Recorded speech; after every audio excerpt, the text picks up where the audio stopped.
Lock Season 2 could be in big trouble, and I'm going to tell you guys exactly why in a quick second here. Just make sure, if you guys like this video, please make sure to like and subscribe. It helps me a lot. I'm trying to hit 3,000 by the end of the year, and let's get right into this shit. So a couple days ago, there was this leak on Twitter that came out, which basically told us a bunch of information on some new anime coming out, like Blue Lock, Solo Leveling, Fearin', da-da-da, you know what I mean? All those new animes that are coming out.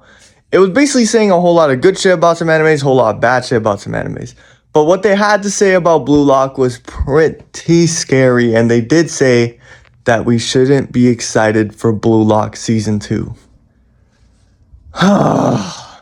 Now, I don't know what studio does Blue Lock, but bro, I think they need to get a reality check if they don't get this season done right. Because I don't know if they understand that the only reason Season 1 had the boom it did, and the reason Season 2 is not going to have that same boom, even though it's adapting a better arc, is because of the World Cup. Right now, there's no World Cup. We need good animation for the U20, a nicely adapted U20 arc, so bad right now. Look at Jujutsu Kaisen. Do you guys think Jujutsu Kaisen Shibuya arc would be as good in the anime if it wasn't adapted with that crazy MAPPA animation?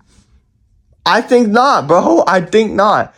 And you know what? That's not even a knock at Jujutsu Kaisen. I'm just trying to say that, bro, Blue Lock U20 arc needs high levels of animation to give it a wider audience, just like JJK Season 2 did. Because if they don't adapt the best arc of the series without any World Cup support this time, well, with good animation to attract new viewers, I think Blue Lock Season 2 might fail. The next thing I want to talk about is basically how in the trailer, they've only shown still images. Now remember guys, still images means that it's just characters standing, showing off their character design, maybe moving a little bit. They're not moving actually their whole body, so you can't tell how the animation really looks. Now this is very scary because we are a month away from release and we haven't gotten a lick of animation yet in the trailers at all. Like zero animation at all. All we got is player models, how they look, how they talk. That's it. Which is kind of scary because I can see that the lighting got better. And, you know, the lighting needed to get better in this arc because it's a darker arc than the rest of the arcs. You know, it's a very high stakes, big arc. So I want them to portray that with the darker, more serious tone. But yeah, they've only shown still images, which is not a good thing. Because if you remember back in Season 1, the still images before the anime came out, and even before the episodes used to come out, the still images were always good. Like, I mean, always good. Whenever the characters were just standing, talking to the camera, it was always good. But the problem arose when the characters started moving around the pitch. And when they started moving around and doing drill moves in two still images, that's when you know the animation was cooked. That's when you know the budget was cooked. And what I don't seem to understand here is how the fuck is the animation even the same or in even the same stratosphere as Season 1 when you had that huge blockbuster hit of Season 1 to bring loads and loads of money. On top of that, you used the Nagi movie to promote it further and get more money, or at least that's what I thought your idea was. You would think that all that money they made off of Season 1 would contribute to the adaptation of Season 2, you know, they would put that shit in. It's the same thing that kind of had to Tokyo Revengers. Season 1 was a blockbuster hit, so everyone was expecting the animation in Season 2 to go absolutely ballistic. Turns out that shit probably got fucking worse. So yeah, back to the Nagi movie, which I'm gonna talk about right now. I made a video on this topic, I think a couple months ago, and I was just quite literally scared for Blue Lock Season 2. And I'm glad that I made that video because now it's going to open a bunch of people's eyes to how actually like crazy this shit might actually be. Because the Nagi movie, if you guys watched it, is pretty terrible. Like, I'm not gonna lie, like animation standpoint, it's a step up from Season 1. Okay, it's a step up. But we don't need a step up. We need a complete like jump 3 levels up. Right? When you're going upstairs, we don't want to go up one step. We want to pass that whole staircase and go to the next one. That's what we want to do with Blue Lock Season 2 compared to Blue Lock Season 1 and the Nagi movie. And the Nagi movie was just basically just a tiny step up from Season 1.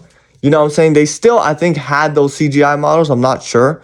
But the thing is with the Nagi movie too, it was just so, like, if it was going to become a budget problem where, oh, we spent money on the movie, so that came out the season 2 funds, I think that's just a stupid way to market. Because when you look at JJK, their movie was actually canon. It was something people needed to watch to know the rest of the story in JJK, to have more context in JJK. When you look at Demon Slayer, the Kimetsu no Yaiba Mugen Train arc, bro, that is a literal arc in the show that you need to watch. So why not just watch the movie? Which helped attract viewers from the Kimetsu no Yaiba fans who hopped in like, oh shit, we need to watch this arc in the movie. You know what I'm saying? So there has to be a goal with the movie. Like, oh shit, like the movie is actually like canon. So we're going to go watch it. Blue Lock Nagi episode is probably just a filler movie. That shit is just a filler movie, basically. If you don't like Nagi, there's no reason for you to go watch that movie. And what I'm trying to say to you is, since it's not a canon movie, I don't know if they expected it to be a blockbuster hit or something, but no, bro. It's not a canon movie. On top of that, if you wasted some of your season 2 funds to go to a movie that's not canon, that isn't going to do amazingly well, then you just wasted your money at the end of the day. Like, seriously, what's the point of the Nagi episode to be a movie? You could have just made another whole show like you did, but just have a whole different team working on that. You know what I mean? I feel like just making that a movie was kind of like to have a JJK Demon Slayer effect where, oh, people watch the movie and the movie has more of a mainstream appeal to people. So the series inevitably grows in popularity, which didn't happen. Like, it did not happen, bro. The only people watching the Nagi movie are fucking Nagi fans. I don't even think all Blue Lock fans fuck with that movie. Especially since the movie was really nothing that good either. Like, it wasn't that crazy of a movie anyways. So you trying to act like, oh, we have to freaking waste our money on this pointless movie, try and copy Demon Slayer and JJK, had that same effect with Blue Lock, even though it's not a canon thing, it's just stupid. Like, it's so stupid. I'd rather have the U20 arc be a full-fledged, maybe 2-hour and 30-minute movie, right? That sounds crazy because the U20 arc is 40 chapters long, damn near.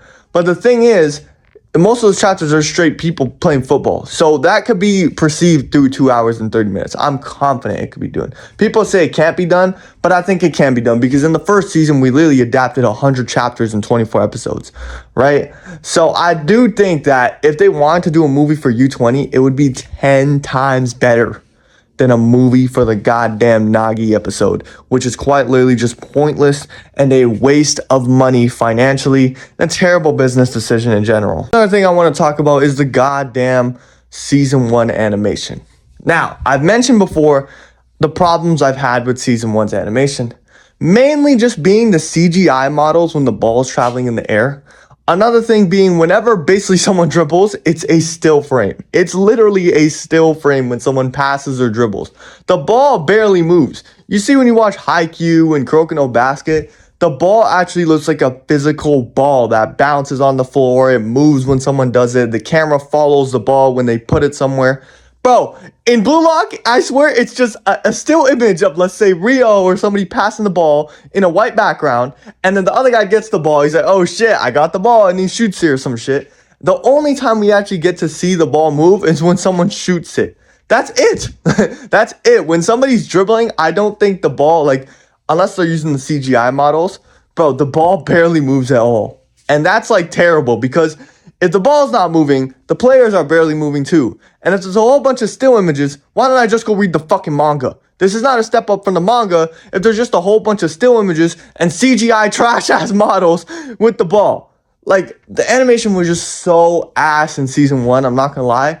The only thing they did well, which I'll keep giving them props at, was the character design and just overall compositing when the characters are just standing still and shit. They looked manga accurate. Another thing I have to talk about, the aura. Why does the aura look like fart? Like, dead ass, this shit just looks like smoke. It doesn't look like aura. I swear in the first couple episodes, the aura was actually tough. Like, even in the trailer, the aura looked fucking amazing. But now, the aura is ass. It's just fart. Like, I'm genuinely like freaking, it's just different colored smoke smeared on their face. It looks cheap as fuck and it's trash. Another thing that I think they could do well in season 2 is the pacing. Like I said, 15 episodes is more than enough. or not more than enough, but it's just enough to cover all of U20 and do it right and have something big happen almost every episode. Now, the problem arises if these episodes are adapted nicely with good animation. We already know the music in Blue Lock is good. If these episodes are adapted nicely with good animation, this could kind of have a JJK effect where every single episode could be a banger and we could go on our little run. You know what I mean? So yeah, I'm just saying right now, guys, don't be super duper excited for Blue Lock Season 2. After this news, I think my hopes, my expectations have dropped from like 10 to like a 4. You know what I mean? To like a 4. Because I think I've just come to reality. I'm like, bro, like we're never going to get that JJK Demon Slayer treatment of like Say or someone dribbling through 10 people, getting a close-up of his legs, the ball traveling in the air when he passes it. We're never going to get that. We're never going to get the slow-mo of the ball dropping over Aiku as Isagi finishes that shit. Hey man, I hope you guys enjoyed this video. Please make sure to hit the like and subscribe button. Let me know what you guys think the excitement for Blue Lock Season 2 would be. Let me know if you guys think Blue Lock Season 2 would be good or bad. And yeah, man, I hope you guys have a great day. Bye-bye.